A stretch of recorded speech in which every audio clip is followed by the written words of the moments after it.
Guys, स्वागत है आप लोगों का मेरे ब्लॉग में। और यहाँ आप लोग देख पा रहे हैं मैं मोगरा प्लांट को जो है वो लेकर के बैठी हुई हूँ, क्योंकि मेरा जो मोगरा प्लांट है वो शॉक में जा चुका है ना, प्लेस चेंज होने की वजह से। क्योंकि अभी कुछ टाइम पहले ही हमने शिफ्टिंग की है, जिसकी वजह से इसकी एक दो डाल टूट भी गई और ये एकदम शॉक में जा चुका है। इसकी जो लीव्स है एकदम डल हो चुकी है ना, बहुत ज़्यादा डल हो गई हैं। तो बस वही है, मैं इसमें थोड़ा सा कंपोज कुछ दिन में दिखाती हूँ मैं आपको इसका जो अपडेट है। और गाइज़ यहाँ मैं आप देख पा रहे हैं कि मैं लड्डू के जो कुछ चीज़ें थी वो मुझे रेडी करनी थी। काफ़ी टाइम से मैं सोच के बैठी हुई थी मशीन रखने की। और बस वही था कि मुझे लड्डू के लिए बेड के लिए नई बेडशीट रेडी करनी थी। ठीक है, ओढ़ने का चादर बनाना था उनका हल्का सा एक, क्योंकि अब तो बहुत ज़्यादा गर्मियाँ आ चुकी हैं और मुझे कुछ हल्का ही उनके लिए यूज़ करना था। पिलो बनानी थी मुझे, है ना, कुशन वाली जो मसंद वाली पिलो होती है, तो दो वो बनानी थी मुझे। तो बस इसी तरीके से मैं अपना मशीन चला रही थी आज बैठ के, क्योंकि हस्बैंड तो केस है आज हॉस्पिटल में, सर्जरी है, तो वो गए हुए हैं और मैं बस अकेली थी। और मैं इसी तरीके से अपना टाइम स्पेंड कर रही थी, निकाल रही थी। इसी बीच दो पार्सल भी आए मेरे पास, है ना। मीशो से ही मैंने दो पार्सल मंगाए थे। दो जो प्रोडक्ट्स थे वो मंगाए थे। उसमें दोनों ही ड्रेसेस थी, बट एक ड्रेस को मुझे रिटर्न करना पड़ा और एक ड्रेस को मुझे रखना पड़ा, क्योंकि मैंने जो ड्रेस मंगाई थी वो ना आने की बजाय वो दूसरे ही प्रिंट आ गया उसका, है ना।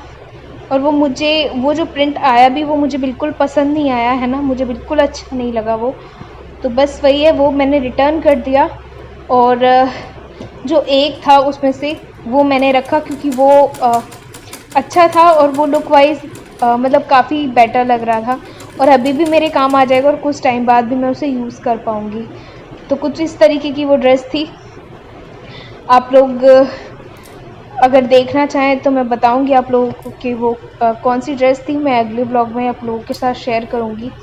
और बस यहाँ पे मैं थोड़ा सा लड्डू को लेकर के बैठी हुई थी, उनको खाना वाना खिला दिया था मैंने बस। लेकिन अब वही है, फिर उनके कपड़े बनाने या उनके लिए कुछ बनाना तो उनको सामने रख के बैठती हूँ, क्योंकि जिससे ये मेरा ध्यान में ये रहे कि हाँ उनके लिए कितना साइज़ वगैरह। क्योंकि कभी कभी मैं क्या करती हूँ, कुछ भी उनके मंदिर के लिए रेडी कर रही होती हूँ तो उनके कपड़े भी बीच बीच में बना लेती हूँ। तो बस इस तरीके से मेरा चलता रहता है। और यहाँ पे आप लोग देखिए,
आज मैंने ये लड्डू का बेड बनाया है ना, क्योंकि अब गर्मियाँ आ गई हैं तो मुझे एक पिलो और रेड ये बनाना था। क्योंकि उनकी जो सर्दियों वाली वो जो कंबल वगैरह थे वो सब मैंने उठा के रख दिए, चादर वगैरह।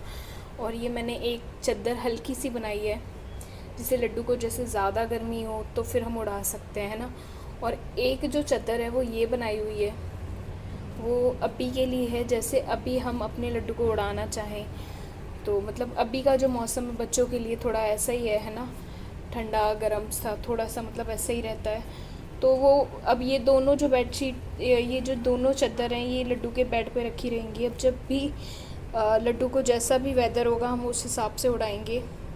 और देखिए गाइस, ये जो बेड है ये भी मैंने अपने लड्डू के लिए खुद ही बनाया था, क्योंकि मुझे उनके लिए खुद से चीज़ें करना बहुत ज़्यादा पसंद है।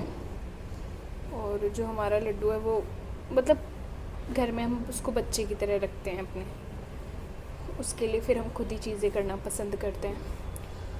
आज वैसे मेरा मन था मैं और भी चीज़ें बनाऊं, बट फिर मैं थक गई थोड़ा सा, अभी मैं नहीं बनाऊंगी।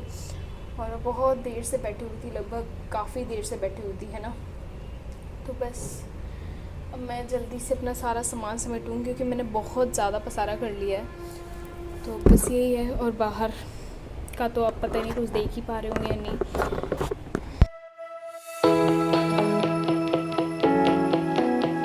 तो गुड मॉर्निंग गाइस। तो यहाँ पे मेरी सुबह तो हो गई है नाश्ता बनाने से, क्योंकि सुबह सुबह इनको ड्यूटी जाना होता है और मुझे नाश्ता रेडी करना होता है। और मुझे खुद भी बहुत ज़्यादा भूख लगती है सुबह, और शुरू से ही मेरी आदत है कि मैं दिन में खाना कम खाना पसंद करती हूँ, पर मॉर्निंग का मुझे नाश्ता अच्छे से करना होता है। तो वही है, मैं जल्दी से ब्रेड सैंडविच रेडी कर रही हूँ और आलू फिल कर रही हूँ इस बार मैं, है ना। वेजेस वगैरह नहीं डाल रही हूँ क्योंकि थोड़ा थोड़ा डिफरेंट रहे ना हर दिन कुछ कुछ, तो फिर अच्छा लगता है। एक ही चीज़ खा खा के हम भी बोर हो जाते हैं, वो हो जाता है थोड़ा सा। तो मैं आज कुछ इसी तरीके का आलू वगैरह बॉईल करके रख लिए थे मैंने, तो अभी ठंडे हो गए हैं, तो मैं उनको फिल कर रही हूँ, है ना।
बस वही है, और मेरे टमाटर की जो प्योरी है वो रेडी हो चुकी है।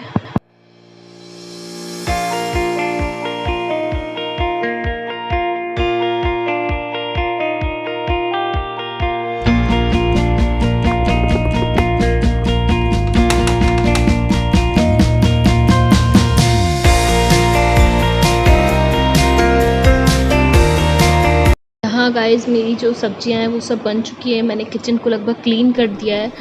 और अब बस वही है, मैं थोड़ा फ्री हूँ, बस मुझे बर्तन वॉश करने हैं, है ना। और गाइस मैं यहाँ पे अपने इंडोर प्लांट्स दिखा रही हूँ जो हम अभी हाल ही में लेकर के आए हैं। इसका तो मुझे नाम ही नहीं पता है ना। मैंने सर्च भी किया बट अभी तक मुझे नाम पता नहीं चला। आप लोगों को पता हो तो बताइएगा। इसका तो मुझे नाम पता है, ये एरिका पाम है और ये बहुत ब्यूटीफुल लगता है। ये उसकी मिनिएचर वैरायटी है। एक होता है लंबा, होता है काफ़ी लंबा लंबा बढ़ता है, बट हमें ये अच्छा लगा क्योंकि ये घना था और उसमें क्या है, एक दो ही कलियाँ होती हैं और बहुत लंबी लंबी होती हैं।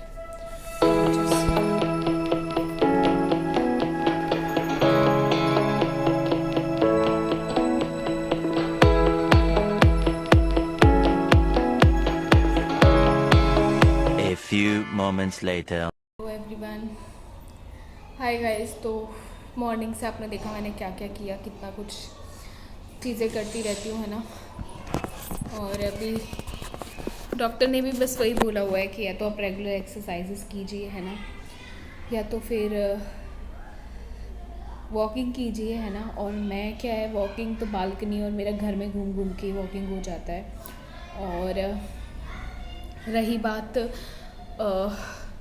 एक्सरसाइज़ की, तो वो मैं कर नहीं पाती हूँ, है ना, क्योंकि मेरे को टाइम ही नहीं उतना रहता है। और दिन में जो थोड़ा बहुत भी टाइम रहता है मैं रेस्ट कर लेती हूँ उस टाइम में।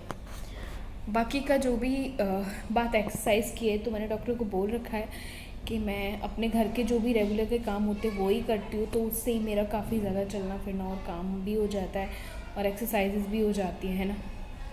ऊपर से जैसे कि आप लोगों को पता है हम यहाँ सिर्फ 2 ही लोग रहते हैं अभी, तो उतना सारा काम भी नहीं होता है, तो धीरे धीरे मैं काम भी करती रहती हूँ और मेरा काम की काम हो जाता है और साथ ही एक्सरसाइज भी हो जाती है उसी दौरान, वॉकिंग भी लगभग उसी दौरान ही मेरी हो जाती है, तो ऐसा रहता है।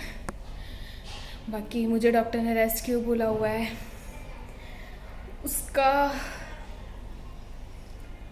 आज बताऊं या कल बताऊं, नेक्स्ट व्लॉग में बताती हूँ एक्चुअली। तो बस वही है, थोड़ा बहुत रेस्ट कर लेती हूँ। और अभी मैं कुछ टाइम से वीडियो वगैरह इसलिए भी नहीं बना पा रही थी क्योंकि मेरी तबीयत थोड़ी ऐसी ही चल रही थी, है ना, अपने आप ही मन थोड़ा अजीब से चल रहा था, जो मैं आपको बता ही चुकी हूँ। और बहुत सारी चीज़ें मैं साथ के साथ कर ही रही थी, तो कुछ इस तरीके का चल रहा था। और बस बाकी आप सबकी मेहरबानी, आप सबकी दुआओं की वजह से बहुत कुछ अच्छा है ज़िंदगी में। उतनी ज़्यादा तकलीफ़ों का सामना नहीं करना पड़ रहा जैसा मैं लोगों के लिए सुनती हूँ, है ना। उतनी ज़्यादा प्रॉब्लम तो नहीं हुई मुझे, बट ठीक है, सब कुछ अच्छा चल रहा है ना। तो बस इसी अपडेट के साथ मैं वीडियो को व्लॉग को एंड करूँ उससे पहले मैं आप लोगों को एक चीज़ और बताना चाहती हूँ। जैसे कि मैंने आप लोगों को क्लिप में दिखाया ही कि मैं जो लिक्विड फर्टिलाइज़र यूज़ करती हूँ अपने प्लांट्स के लिए, वो मोस्टली उन प्लांट्स के लिए होता है जो फ्लावर वाले प्लांट्स हैं और जिनमें फंगल अटैक हो जाता है, ठीक है। तो उस फंगल अटैक से बचाने के लिए आप अपने प्लांट्स को वो लिक्विड फर्टिलाइज़र दे सकते हैं जो मैं बना लेती हूँ, है ना, या जो मैं बनाती हूँ। मोस्टली जो भी हमारे किचन वेस्ट होता है ना, तो उस सबको पानी में करके थोड़ा सा बॉटल या डब्बे में या किसी भी आप चीज़ में, बाल्टी में भी, किसी भी अन्य चीज़ में करके, छिलके जो होते हैं प्याज आलू वगैरह, खीरे के छिलके हो गए, मतलब जो भी सैलेड वगैरह होती है, उन सबको आप छिलकों को बाल्टी में करके उसमें पानी करके उसको 24 आवर्स या 48 आवर्स के लिए रख दीजिए और वो बहुत ज़्यादा लाभदायक होता है पौधों के लिए। आप देखेंगे अगर आपने हार्डली प्रोनिंग की है अभी किसी भी प्लांट की, जैसे मैंने अभी थोड़े टाइम पहले ही रोज़ लिया था, रोज़ प्लांट है ना, देसी रोज़ था वो, और बस उसके जो पत्ते आ रखे थे और मैंने उसे जब किसी प्लांट में लगाया, प्लांटर में, है ना, तो फिर वही है कि उस प्लांट का थोड़ा सा जैसे शॉक लगता है क्योंकि जगह चेंज हुई, उसको मिट्टी में हमने सॉइल में लगाया, तो उसके बाद उसकी जैसे ही जगह चेंज हुई तो वहाँ से ही उसमें थोड़ा सा शॉक आना की गुंजाइश रहती है।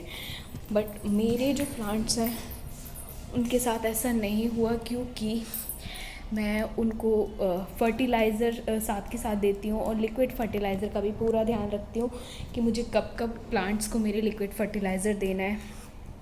और बस इसी वजह से उस पर मैंने हार्ड प्रोनिंग की उसकी अभी, और मैंने कोई मंथ भी नहीं देखा कि अभी कौन सा मंथ चल रहा है उसके लिए ठीक है या नहीं ठीक है, क्योंकि आप अपने प्लांट की हार्ड प्रोनिंग जब भी करें बस इतना ध्यान रखें कि लिक्विड फर्टिलाइज़र और जो आपके पास कंपोस्ट होती है, ठीक है, तो वो सब लीव कंपोस्ट वगैरह वो सभी उसको ध्यान से देते रहें टाइम टू टाइम, जिससे कि वो शॉक में ना आए और उसका पूरा जो भी ग्रोथ है वो आराम से चलती रहे। और जो देसी रोज़ का प्लांट होता है उससे बहुत ज़्यादा धूप की नीड होती है, बहुत ही ज़्यादा धूप की नीड होती है, तो उसको वो धूप भी मिलती रहे बराबर, है ना। बस ऐसे ही करना होता है आपको। और अभी उस पर बर्ड्स आना शुरू होंगे, अभी तो लीव्स आना शुरू हो रही हैं न्यू बहुत छोटी छोटी सी। और मुझे सच कहूँ तो प्लांटिंग करना इसलिए भी पसंद है, गार्डनिंग वगैरह, क्योंकि आपको एक फ़्रेश वाली जो एनर्जी होती है वो मिलती है ना। आप एक खुश, एक हैप्पी एनर्जी में आ जाते हो। आप देखते हो एक नया फ्लावर खिलाया आज, है ना, नया प्लांट लगाने से इतनी खुशी मिलती है। और मैं बस यही कहूँगी कि आपके घर में कभी किसी का जन्मदिन, कभी कुछ भी हो, तो आप एक नया प्लांट लगाइए घर में, प्लांट लेके आइए, एक नया पौधा लेके आइए घर के अंदर। बहुत ज़्यादा हैप्पीनेस वाली वाइब होती है वो, एक अलग ही है, गुड एनर्जी होती है वो, ठीक है। तो आप वो फील कर पाएंगे जैसे मैं कर पाती हूँ, है ना, उसके अंदर। और आप लोगों को पसंद आए तो आप लोग प्लीज़ शेयर लाइक ज़रूर कीजिएगा और मेरे व्लॉग को प्रोत्साहित कीजिएगा ताकि अगली बार मैं नेक्स्ट व्लॉग और लेके आऊँ। आपको आगे और भी अच्छे अच्छे व्लॉग देखने को मिलेंगे। बस वही है कि मैं कुछ ही रीज़न्स की वजह से कंटिन्यू नहीं कर पाई, जो मैं बता भी चुकी हूँ आपको।